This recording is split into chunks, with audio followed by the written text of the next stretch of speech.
जीवनम कविवीरीडीदं कळमाशापहं श्रवणमङ्गलं श्रीमद्दातदं भुवि गृह्णन्ति ते भुरीदजनाः. Your katha, that is, talks about you, which are honored by the sages and are capable of destroying sins, are amritam, that is nectar. For those whose hearts born with worldliness, they are sweet to the ears and full of Sri or auspiciousness. Those who spread them in the world are the greatest givers of charity. Om Namo Narayanaya. Let's have a glimpse on Song Divine, second chapter, the Sankhya Yoga, or the Yoga of Knowledge, or Yoga of Self-Realization. At the threshold of life, Arjuna suddenly became weak, feeble, feverish, and despondent, and sought the help of the Lord. With a smiling face, the Lord replies, "I am happy you have chosen to listen to me. This itself is a turning point in your life. Hereafter, you find everywhere and in everything a divine purpose. Nothing is unholy, nothing is ugly, nothing is fearful. Everybody is indeed divine. If you are weak, you feel miserable. If you are afraid, everything will frighten you. If you try to run away, you'll have to be running away always from pillar to post, from post to pillar.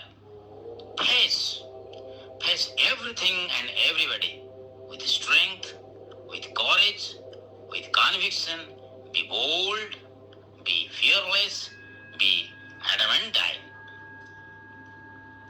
Yield not to unmanliness. My dear Partha, it is not worthy of you. Shaking off this means faint-heartedness.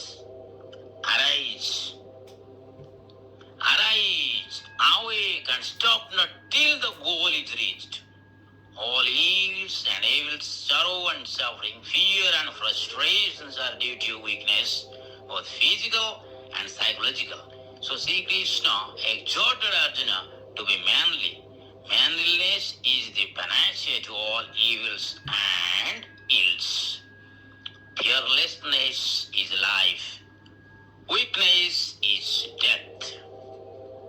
Therefore, the Lord continues, "This is my man and that one is a foreigner." This sort of understanding prevails in the narrow-minded people. But for the broad-minded, the whole world is their own family.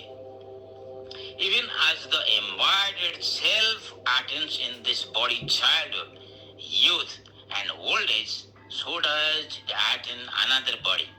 The wise man doesn't get deluded at this. Just as a person gives off worn-out clothes and puts on other new ones, even so does the embodied self gives up discrete bodies and enters other new ones. Jagat or cosmos is ever on the move. It is never static. It is ever changing. Its replica in microcosm is man, who is also ever changing. Beyond the three bodies of man, that is gross, subtle, and causal, deep beneath them, in them, and through them, like a thread in and through the flowers of a garland, is the self or the Atma or the soul, the persistent reality. And that soul is eternal and universal. It cannot be born, nor can it be caught by a sword. It can't be drowned in flood or blown away by the wind. It remains in and through them as the white cinema screen, which can't be burnt or drenched by the scenes of fire and flood displayed on it. We are that Atma, immortal and infinite. Food, sleep, fear, and sex are the common features of man and animal. Dharma alone is the specific characteristic that distinguishes man from animal. Those men who have no dharma are just like animals. Scholarship and wisdom are not one and the same. A scholar is but a pandit without any wisdom. And Jnani is wise sometimes without being a scholar. All bookish knowledge is scholarship. There is no guarantee that scholarship will certainly lead to wisdom. Nor is there a certainty that a scholar will blossom as a wise person. Scholars may be large in number, almost in every country and age, but wise ones are rare, here and there, now and then. They are born to guide mankind. To work alone, you have the right, but never claim its results. Let not the results of action be your motive, nor be attached to inaction. Students are to prepare well for the examinations and take them well with all sincerity. They cannot award marks to what they write. Marks are awarded by the examiners and degrees are awarded by the institutions. The duty of the student is only to read and write. The results are announced by the universities. This life is short. The vanities of the world are transient, but they alone live who live for others. The rest are more dead than alive. Established in yoga, my dear Arjuna, perform actions giving of attachment and unconcern as to success or failure. This equanimity is called yoga. That which binds man is karma performed with attachment, and that which liberates us from all bondage is karma yoga, or actions performed without attachment. Karma is but action. Actions are unavoidable. Reactions too are unavoidable. But if we perform them for others' benefit, then it will be no bondage. Do with utmost shraddha every action and part with its fruits for the benefits of the needy. Endowed with this wisdom, one gets rid of both good and evil, even here and there. Therefore, take to yoga. Yoga is the skill in work. Actions are unavoidable. We have to work. We can't get rid of it. Breathing is action. Heartbeat is action. Pulsation is also action. Sleeping is action. Dying too is an activity. And to live, we do earn, engaging ourselves in some work. Every work is holy, and work can be rendered as an offering. Work is worship, and that is karma yoga. Give up the urge to enjoy. You live in peace. Abandon attachment. You reign supreme in tranquility. Drop the thoughts of possessiveness.